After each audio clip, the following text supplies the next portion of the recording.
Students, welcome to online classes. पिछले video में हम लोगों ने क्लास 12 में जो मैथमेटिक्स का थर्ड जो था अवयव का 3.8 नंबर वीडियो देखा था। इस वीडियो में हम लोगों ने अवयव का गुणन वाला टॉपिक पढ़ा था। उस वीडियो में बहुत लंबा हो गया था, इस वजह से मैंने कहा कि इसका मैं एक पार्ट 2 लेके आऊंगा। तो आज हम लोग पार्ट 2, ये वीडियो का है 3.8 ही रहेगा, बट ये पार्ट 2 के नाम से होगा। इसमें हम लोग कल जो छूट गए थे उन उदाहरणों को एक एक करके देखेंगे। तो सबसे पहले है, अगर आपने पिछला वीडियो नहीं देखा है, पार्ट 1 आपने नहीं देखा है, तो आप पहले इस वीडियो को देखें, क्योंकि उसमें मैंने आपको अवयव के गुणा कैसे किया जाता है उस तरीके को बताया है। तो तरीके आप लोगों को अच्छी तरह याद होने चाहिए, इसलिए उसको अच्छी तरह एक बार वीडियो को देख लें। और कुछ उदाहरण भी मैंने आपको अच्छे कराए थे, और अगर आपको अच्छा लगे तो उसे लाइक करें, अधिक से अधिक शेयर करें। यदि आप हमारे चैनल पर नए हैं तो इसे सब्सक्राइब करें, साथ में बेल आइकन को भी दबा दें, जिससे मेरे द्वारा दिए गए वीडियो सबसे पहले आप तक पहुंच सके। तो चलिए मैं दोबारा से कल वाले चीज को थोड़ा सा रिपीट कर दे रहा हूँ। तो कल वाले में हम लोगों ने अवयव का जो गुणन पढ़ा था उसके डिफिनेशन पढ़ी थी कि यदि दो अवयव में पहले अवयव के स्तंभ की संख्या दूसरे अवयव के पंक्तियों की संख्या के बराबर हो तो उनकी पंक्ति और स्तंभों के क्रमानुसार गुणनफल के योग को अवयव का गुणन कहते हैं। मींस फर्स्ट का स्तंभ की संख्या सेकंड की पंक्ति की संख्या के बराबर हो तभी वो गुणा होता है, और जब गुणा होगा तो उसमें पहले की पंक्ति को दूसरे की पंक्ति से हम लोग को गुणा करना होता है, और उसके बाद उसको क्या किया जाता है, जोड़ा जाता है। नेक्स्ट, इसके लिए मैंने आपकी एक मैथमेटिकल चीज यहाँ पे लिखा है। यदि a बराबर aij mn हो, है ना, mn हो, m क्रॉस n हो, और b बराबर n क्रॉस p हो, तो जो c का मान होगा वो m और p ये दोनों वाला पार्ट लेंगे, ये दोनों पार्ट लेंगे। m क्रॉस क्या होगा, p होगा, जहां c का जो मान होगा i और k के गुणनफल के बराबर होगा। i मतलब a की पंक्ति और k मतलब b का स्तंभ। बहुत आसान है, ठीक है। चलिए हम लोग फिर से उदाहरण देखते हैं। उदाहरण 1 देखा था, 2 देखा था, 3 देखा था, 4 देखा था, 5 देखा था, 6 देखा था। 5 और 6 वैसे आपका होमवर्क था, तो आप सभी ने करके भेजा है, ठीक है। तो अब हम लोग को जो टॉपिक है नेक्स्ट, जो 7वां उदाहरण है, उसे पढ़ने से पहले मैं इंपॉर्टेंट टॉपिक यहाँ बता रहा हूँ, अवयव के गुणन की अक्रम विनिमयता। अक्रम विनिमयता, अब आप बोलिएगा कि अक्रम विनिमयता क्या है। इससे पहले मैंने आपको क्रम विनिमयता वाला टॉपिक पढ़ाया है, मैं योग में पढ़ाया था कि बाबू a प्लस b है तो b प्लस a दोनों आपस में क्या होंगे, बराबर होंगे। ये बात मैंने बताई थी। बट गुणा में a into b into a के बराबर हो भी सकता है और नहीं भी हो सकता। इसी को हम लोग अक्रम विनिमयता कहते हैं। इसके लिए मैंने आपको कल एक एग्जांपल दिया था, याद कीजिए, उदाहरण नंबर 6। उदाहरण नंबर 4 यहाँ जो कराया था आपको, ये भी मैंने आपको CD और DC दोनों बराबर नहीं है वो करके कराया था ना। और इसमें उदाहरण नंबर 6 भी मैंने आपको दिया था, उसमें भी मैंने बोला कि आप देखिएगा AB ज्ञात कीजिएगा और BA ज्ञात कीजिएगा, दोनों आपस में बराबर नहीं होंगे। वही बात यहाँ पे भी आपको सॉल्व करनी है। तो यहाँ पे पहले हम लोग उसका थ्योरी पढ़ लेते हैं। यदि किसी दो अवयव A और B के लिए AB बराबर B, AB तथा BA परिभाषित है, मतलब AB और BA दोनों परिभाषित है, तो यह आवश्यक नहीं है कि AB बराबर BA हो। मतलब यह आवश्यक नहीं है कि ये दोनों आपस में बराबर हो, अर्थात AB बराबर नहीं BA होता है। मतलब कि ये दोनों बराबर हो भी सकता है और नहीं भी हो सकता है। ये कहा नहीं जा सकता है कि ये दोनों आपस में हमेशा बराबर ही होगा। कभी कभार बराबर हो सकता है, कभी कभार नहीं हो सकता है। कब बराबर होगा ये आगे हम लोग जानेंगे, परंतु अभी हम लोग जानेंगे कि ये बराबर नहीं होता है। जनरल चीज में हम लोग ये बराबर नहीं लेके चलते हैं, ठीक है। हम इसके लिए कुछ एग्जाम्पल देखेंगे। कुछ एग्जाम्पल में हम लोग देखेंगे। उदाहरण नंबर 14, उदाहरण नंबर 14 बिल्कुल ध्यान से आप सभी देखेंगे। a बराबर इतना, b बराबर 0 0 1 1 इतना है, ठीक है। तो आपको ab और ba ज्ञात करनी है, ab और ba ज्ञात करनी है और दर्शाना है। चलिए गुणा करते हैं। ab नियम पता है ना, 1 0 0 माइनस 1 0 1 0 1, सॉरी 1 0। चलिए गुणा कीजिए। जी पहली पंक्ति पहला स्तंभ, पहली पंक्ति पहला स्तंभ। पहली पंक्ति क्या है, a 0 से, फिर प्लस 0 1 से, पहला। फिर पहली पंक्ति दूसरा स्तंभ, एक, एक से, 0 0 से, ठीक है। अब दूसरा दूसरी पंक्ति पहला स्तंभ, 0 0 प्लस माइनस 1 1, दूसरी पंक्ति दूसरा स्तंभ, 0 1 माइनस 1 0। ओके, चलिए गुणा करते हैं हम। एक में 0 से 0 0 0 माइनस 1 1 0 0 0 0 माइनस 1 0। एक इसका मान है, ए बी का मान हुआ। अब हम लोग बी ए का मान ज्ञात करते हैं। थोड़ा सा छोटा जगह है यहाँ पर, थोड़ा सा ज्ञात लेते हैं। बी ए गुणा कीजिए, बी पहले फिर ए, चलिए गुणा कीजिए। पहली पंक्ति आप डायरेक्ट भी कर सकते हैं, आप डायरेक्ट करके दिखाएं। चलिए डायरेक्ट देखिए, बिल्कुल ध्यान से देखिएगा, कोई हड़बड़ी नहीं है। फर्स्ट पंक्ति फर्स्ट स्तंभ, 0 एकम 0 1 0 0, ओके ठीक है। एक फिर पहली पंक्ति दूसरा स्तंभ, 0 0 0 1 माइनस 1 माइनस का 1, फिर एक दूसरी पंक्ति पहला स्तंभ। ये आप बोला आप अपने उसमें नहीं बनाएंगे, ये आपको समझाने के लिए केवल है, ठीक है। ये नहीं कि आप बनाने लगे, आप फिर अपने आप से समझ जाएंगे। 1 1 1 0 0 0, पहली दूसरी पंक्ति पहला स्तंभ और दूसरी पंक्ति दूसरा स्तंभ, 1 0 0 0 माइनस 1 0।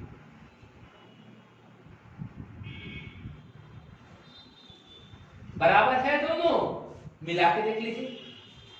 0 ये 1 है, ये माइनस 1 है।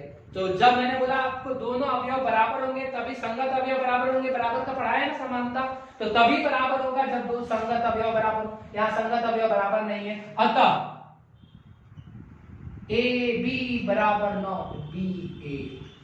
क्लियर, कोई दिक्कत नहीं है, दर्शा दिया हमने ए बी बराबर 9 बी ए। क्लियर है, स्क्रीनशॉट लेना है तो आप इसका स्क्रीनशॉट ले सकते हैं, ठीक है। मैं इसको मिला दे रहा, इसका कोई काम नहीं है अभी, ठीक है। चलिए स्टूडेंट्स, अब हमारा नेक्स्ट क्वेश्चन है उदाहरण नंबर 15। इसमें भी आप लोग को ए और बी दिया हुआ है, ए बी ज्ञात करना है, बी ए ज्ञात करना है, और ए बी वही बात है, आपको ए बी बराबर नहीं बी ए बतानी है। तो मैं आपको कहूंगा कि उदाहरण 15 आपको मैं होमवर्क दे देता हूं, ठीक है। मेरे हिसाब से तो उदाहरण नंबर ये 8 है, किताब के अनुसार ये 15 है, ठीक है। तो 8वां जो मेरा जो है उदाहरण, ये आपका होमवर्क रहेगा, तो आप इसका स्क्रीनशॉट ले लीजिए। एचडब्ल्यू के लिए आप इसका स्क्रीनशॉट ले लीजिए कि ये आपको होमवर्क याद रहेगा। 15 नंबर आपको उदाहरण करना है होमवर्क में, ए बी पहले क्रॉस करना है, ए का बी के साथ फिर बी का ए के साथ, और दोनों को बताना है कि बराबर है या नहीं है। क्लियर, ठीक है। अब हमारा नेक्स्ट है 9वां नंबर क्वेश्चन। 9वां नंबर क्वेश्चन कुछ अलग टाइप का क्वेश्चन है, इसको हम लोग सॉल्व करते हैं। 9वां नंबर क्वेश्चन कुछ बड़ा आपको दिख रहा होगा। 9वां नंबर 2 3 4 3 4 5 4 5 6 1 0 3 माइनस 3 2 0 5 4 5, ठीक है। चलिए हमको ये 3/3 का दोनों है शायद, है ना, दिखिए रहा है। 3 पंक्ति 3 स्तंभ, 3 गुणे 3 3 गुणे 3, दोनों 3 गुणे 3 का है। चलिए गुणा करने की पहली शर्त, फर्स्ट का स्तंभ की संख्या सेकंड के पंक्ति की संख्या के बराबर है कि नहीं, मतलब इसका पीछे वाला इसके आगे वाले के बराबर है कि नहीं, दोनों बराबर है, मतलब गुणा हो जाएगा। गुणा होगा तो जो बनेगा उसकी कोटि क्या होगी, कोटि क्या होगी, तो कोटि के लिए मैंने बोला है इसका पहला लेंगे, इसका लास्ट लेंगे, कोटि यही बनेगी, ठीक है। चलिए गुणा करते हैं। गुणा करने का पहला मतलब दूसरा नियम, मतलब गुणा कैसे करते हैं, पहले की पंक्ति को दूसरे के स्तंभ से गुणा करते हैं। चलिए बिल्कुल ध्यान से देखिएगा, पहले की पंक्ति फर्स्ट नंबर की ओ और इसके स्तंभ से, बिल्कुल ध्यान से, पहले का पंक्ति दूसरे का स्तंभ। चलिए गुणा करिए, गुणा करें 2 1। अच्छा मैं डायरेक्ट करूं कि इनडायरेक्ट करूं, डायरेक्ट करते हैं हम लोग। चलिए 2 एकम 2, फिर प्लस 3 0 0 4 दिया 12। राइट हुआ, आया ना डायरेक्ट। चलिए अब इसको हम मिटा देते हैं। ये आपको बनाना नहीं है, ये गोल गोल मैं आपको समझाने के लिए बता रहा हूं। अब पहली पंक्ति दूसरा स्तंभ ले लेते हैं, ठीक है। 2 3 माइनस 6, 3 दूना प्लस का 6, 4 0 0 हुआ, बराबर हुआ। अब तीसरा देखते हैं, इसको मिटा देते हैं।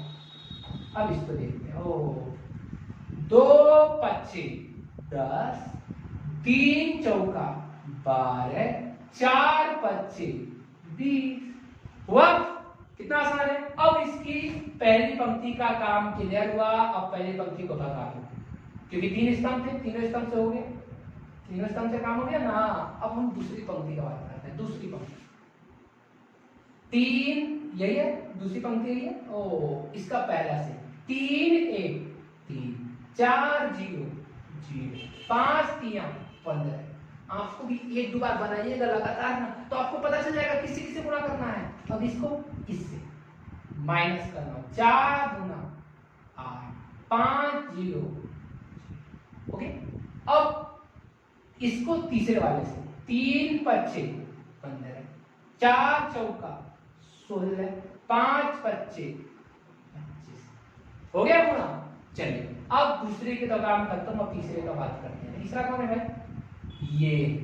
चलिए पहला से 4 1 4, 5 0 0, 6 3 18। ओके, अब इसका सेकंड से करते हैं। 4 3 12, 5 दूना 10, 6 0 0, 4 25 20, 5 चौका 20, 6 25 30 हो गया।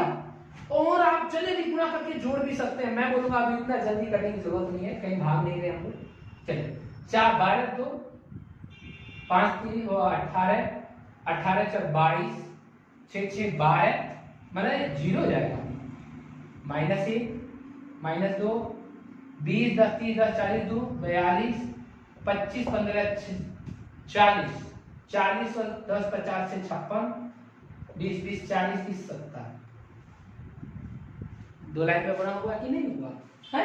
कितना आसान था। आप गुणा कर सकते हैं, इसका आप पलट के भी गुणा कर सकते हैं। पलट के गुणा करके देखा जाए, चलिए एक बार करके देखा जाए। ये तो आपको समझ में आया ना, ठीक है। इसके एक पलट करके गुणा करके देखते हैं। पलट के गुणा मैं यहाँ करके दिखा रहा हूँ। 9 का पलट करके गुणा कर रहे हैं, तो इसको आगे कर देते हैं।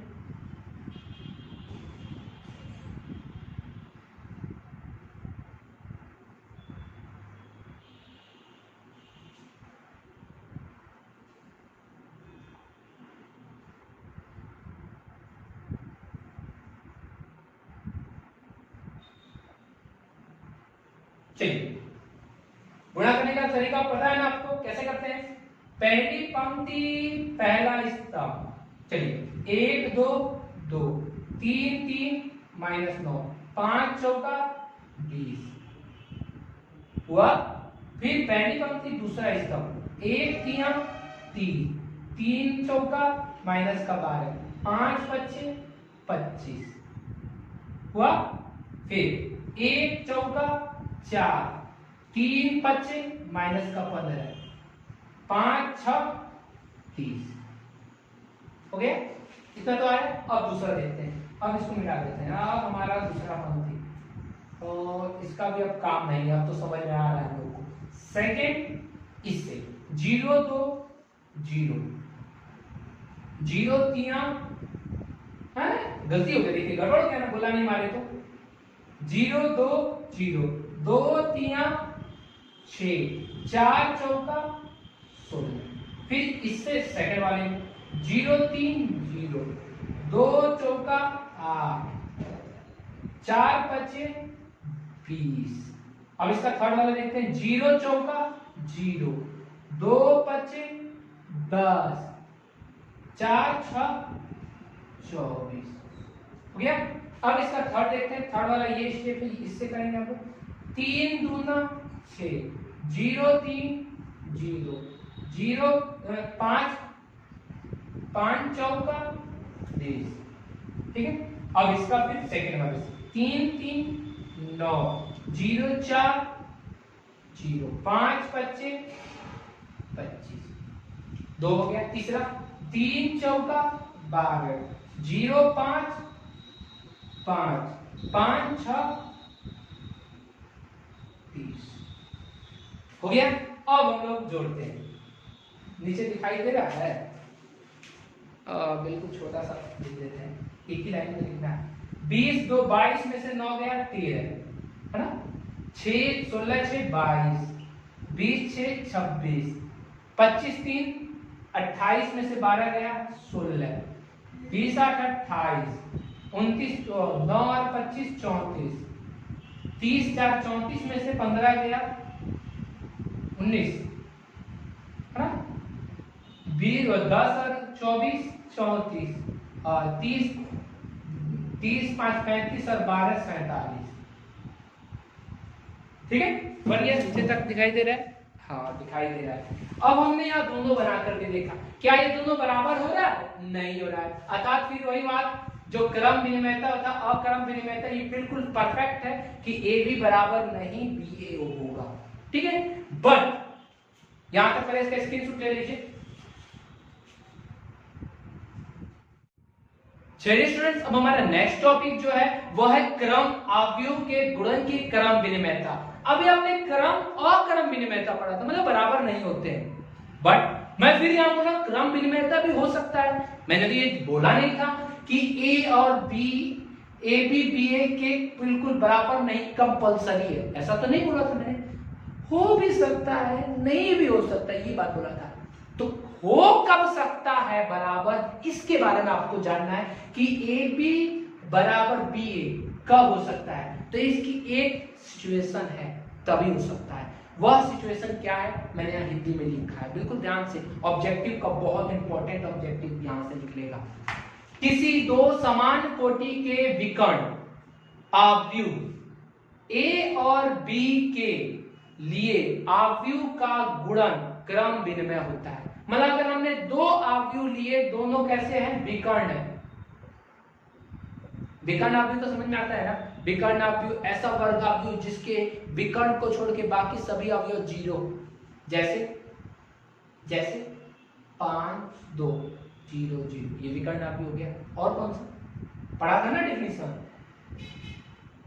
ये 3 गुणे 3 का विकर्ण अवयव हो गया, बताया था ना हमने।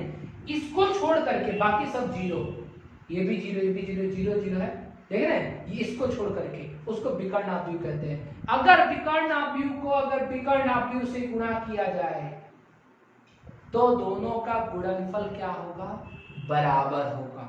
आगे करके पीछे करके किसी तरीके से, इसके लिए हम लोग एग्जांपल देखते हैं। एग्जांपल जो है वो आपका 10वां नंबर एग्जांपल है। ठीक है, बिल्कुल ध्यान से आप देखिएगा, बहुत इंपॉर्टेंट है। मैं फिर आपको होमवर्क भी इसमें दूंगा। 10वां नंबर जो है उसमें है ए बराबर, आपका दे रखा है इतना, बी बराबर इतना, पहले ए भी याद करना है। चलिए ए भी याद करते हैं।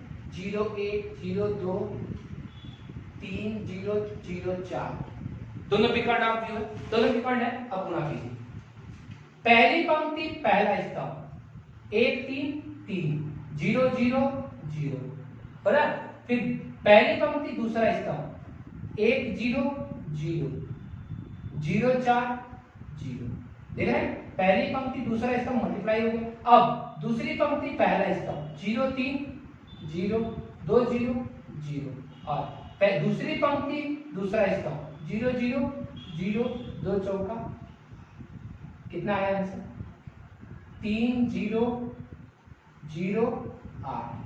आगे किसका मान आ गया, ए बी का मान। अब हम लोग बी ए ज्ञात करते हैं। चलिए 3 0 0 4 1 0 0 2, चलिए गुणा कीजिए। पहली पंक्ति पहला स्तंभ 3 एकम 3 0 0 0, फिर पहली पंक्ति दूसरा स्तंभ 3 0 0 0 2 0, दूसरी पंक्ति पहला स्तंभ 0 1 0 0 4 0 0, दूसरी पंक्ति दूसरा स्तंभ 0 0 0 4 गुना 8, 3 0 0 8, दोनों बराबर है कि नहीं है। अर्थात अगर ये दोनों अवयव विकर्ण अवयव होते हैं ए बी बराबर क्या है बी ए। कब? जब ए और बी कौन से आपी हो? विकर्ण आपी हो, तो उनका गुणन क्रम विनिमय होता है, अर्थात ए बी बराबर क्या होता है बी ए होता है। इसे गुणन का क्रम विनिमय कहते हैं। बिल्कुल अच्छी तरह से आपको याद रहेगा। 10वां नंबर उदाहरण जो है वो क्रम विनिमय को दर्शाता है, क्योंकि ये दोनों कौन से आपी है? विकर्ण आपी है। ठीक है, तो आप लोगों को समझ में आ चुका होगा। तो एक बार मैं पूरा रिपीट कर रहा हूं। आज का जो टॉपिक था, 2 वीडियो मिला करके उस टॉपिक में पहला अवयव का गुणन के लिए पहला का स्तंभ दूसरे की पंक्ति के बराबर हो, और पंक्ति और स्तंभों को परस्पर हम लोग को क्या करना है? गुणा करना है। नेक्स्ट था कि इसमें हम लोग पहला उदाहरण देखे थे, दूसरा देखे थे, तीसरा, चौथा, पांचवा, छठा, 6 तक आप लोग को मैंने पिछले वीडियो में कराया था। आज हम लोग लेके चले थे जिसमें फर्स्ट नंबर अक्रम विनिमयता था, मतलब ये दोनों बराबर नहीं होते हैं। ठीक है, फिर इसके लिए हम लोगों ने 2-3 उदाहरण देखा, फर्स्ट, सेकंड और थर्ड देखा, और इसके बाद से अवयव की क्रम विनिमयता वाला एक हमने क्वेश्चन देखा। ठीक है, तो आज के लिए इतना ही। अब बारी है होमवर्क की। इसमें तो होमवर्क दिया ही नहीं हुआ है, होमवर्क मैं आपको देता हूँ। इसमें आपका जो आज का जो होमवर्क रहेगा, तो मैं आपको बोल रहा हूँ किताब निकालिए, प्रश्नावली 3.2 में क्वेश्चन नंबर जो आपका है 2, उस 2 में सर मेरे ख्याल से गुणा आपको दिया हुआ है। 2 में है कि 3 में है? गुणा आप देखिएगा, मुझे भी कंफर्म नहीं है। 2 या 3 में कुछ गुणा है। ठीक है, 2 या 3 किसी एक में है, गुणा है। उस गुणा वाला जितना भी सवाल होगा आप उसको बना करके देखेंगे, गुणा वाला सवाल को। ठीक है, आज का जो होमवर्क आपका यही रहेगा, बना करके आप मेरे व्हाट्सएप भेज दीजिएगा। प्रश्नावली 3.2 का 2 या 3 क्वेश्चन में 5-7 गुणा है, उस गुणा को आप देखिएगा, बना करके मेरे पास भेजिएगा। इसके बाद हम लोग जो नेक्स्ट टॉपिक है इसके बारे में अध्ययन करेंगे। अगर आपको अच्छी तरह समझ में आ गया हो तो इसे लाइक करें, अधिक से अधिक शेयर करें, और चैनल को सब्सक्राइब करना ना भूलें। अगले वीडियो में फिर मिलते हैं।